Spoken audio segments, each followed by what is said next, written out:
Hey guys! So after the warm reception of the last Sodor study video, well, I know I made it about 2 years ago, but I thought I'd try and get back into it. So after the warm reception of the Rex video, I decided I'd really like to do more and more of these character analyses videos again, as they're shorter than the Hick bombs and easier to make as I pretty much use the same footage over and over again when talking about more minor characters. Like the last one, this won't be a complex character analysis, just a character spotlight. But I think you guys will have fun with this one like I did.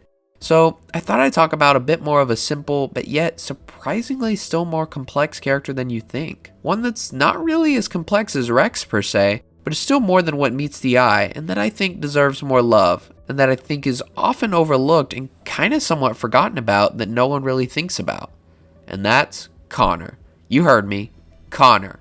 He's one of the many new characters that were introduced in the CGI series that didn't really stand out to most people or was just there, served his purpose for a few episodes, and then was forgotten about and just kind of faded into the background. But for me, he always kind of stuck out and has always been a personal favorite of mine. Not top tier, but at least A tier for me, which, I mean, that might not just be because of his personality and how he's portrayed, but also because I'm thoroughly biased because, oh my God, I love his bases. The New York Central Streamlined Dreyfuss Hudson, one of the coolest, most sleek, and just aesthetically pleasing locomotives of all time. It's actually my favorite bases of all time. I don't give a shit about what anyone says about him being too big for the UK loading gauge. Well, I care a little bit, but not that much. So I was fully on board with us having the J38 Dreyfuss Hudson and Thomas and Friends. I saw the locomotive in I Love Toy Trains as a kid and just fell in love. Anyway, you get the point. I love his bases, so I'm a bit based. But all the same, I still think that Connor deserves some more love. And as I previously stated, I wanted to do another character analysis, but this one's a little bit more simple because it's about a character that I think is not too complicated, but yet still more than what meets the eye on the surface level and that I think deserves a bit of appreciation. As I think a lot of people overlook how well written a lot of the Brenner era newbies ended up being. Even ones from the Miller era that got a lot of attention in the Brenner era like Den and Dart. Yeah, some of them ended up not appearing in more than just a few episodes sometimes, but what we were given in many cases was actually kind of enough and was pretty great. Like with Millie, Samson, well, I like Samson even if most people hate him. But that's a story for another day. And in some cases, they even ended up expanding on characters such as Connor later on, and for that I really applaud them because, most shows don't give a shit about that and just forget about these kinds of characters. I mean, I still think that, characters such as Bertram, Thumper, and Derek never really got much love or attention, but for the most part, Brenner-era characters aren't like that. And Connor's kind of a different story entirely because he was introduced in the movie King of the Railway and actually spoke and even got some starring roles in episodes.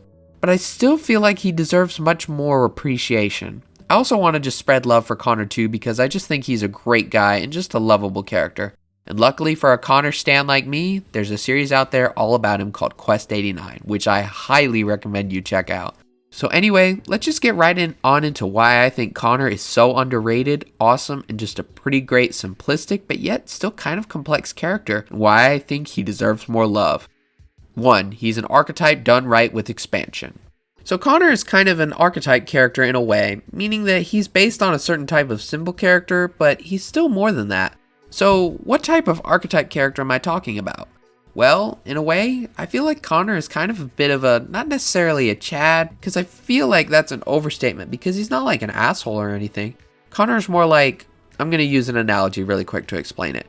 So Connor is like that strong, fit, confident, good-looking guy and or jock that, all the girls in school would fall for that everyone's a little jealous of.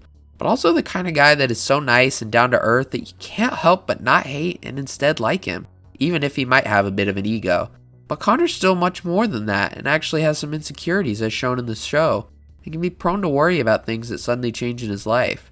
For example, when he breaks down and cautions Connor, which I imagine must have been really painful, he becomes very wary of going fast again and decides that he should go slower in order to avoid that, in which, based on a single incident, he's already scared. And I think that's interesting because it shows that although he's very confident, he's still prone to anxiety and insecurity, and I like that. He also has a bit of an ego as shown in Bill or Ben, in which the twins challenge him to a race, and of course he's like, I can beat this kid easy. But I mean, we all know that he would beat him. But I still think he let his ego get the better of him, and he doesn't pay attention to the troublesome tank engines, and that's why he falls for the trick. I think in a way, I really like how worried and insecure he can get, as I feel that just shows a more human side to the, jock-like character, but a good, likable jock, not the hateable fuckboy type. He's the kind of cool guy that you want to be, that everyone wants to be, but he's just so nice you just can't help but like. I think in a way he contrasts greatly to his streamlined counterpart, Caitlin, in which I think she's very different from Connor in that she's much more energetic and impatient and has trouble paying attention to things around her, and is prone to distraction and is kinda ADHD, all of which is why I also like her a lot. While Connor, on the other hand, is more down to earth and more focused on his work. Sure, he could still get a little distracted and be insecure at times, but overall he keeps himself together but is usually focused, and I think he differs greatly from Caitlin in that regard, and I think that's why they're both really good characters. But in my opinion, I just prefer Connor a lot more because he's more my kind of guy, I guess, and I like his character. As I said, he's a good twist on an already existing archetype and a strong, handsome dude, but with a few insecurities, and it makes him a much more human character, and I think we don't see enough of that side of the very overly confident characters.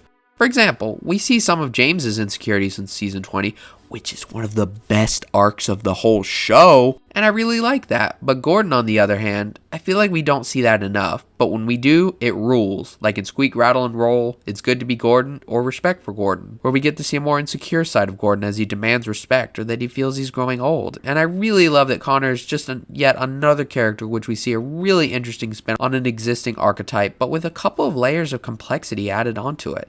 He's no masterpiece or, the creme de la creme, and he isn't even as complex as Rex, but I still really like him and I think he's a very enjoyable character, and always fun to watch. And I'm sad that we don't see him much after season 20, because I feel like we could have had another episode or two with him, in which we even got to get one in the Thomas Creator Collective with Connor's Windy Day, which I highly recommend checking out, as I really liked it because it just felt like a CGI episode because it continues the story from Cautious Connor. And then it shows that after having a bad experience with the turntable like James did in Tenders and Turntables, in which it wouldn't stop spinning, he becomes afraid of using it and has to overcome that fear. And I feel like while some people might say that it has the same formula as Cautious Connor, I'm okay with it because I think it just continues to show that Connor can be very insecure, as although he's very confident and tries to not let things get under his skin, but sometimes when things abruptly change, it just really gets to him.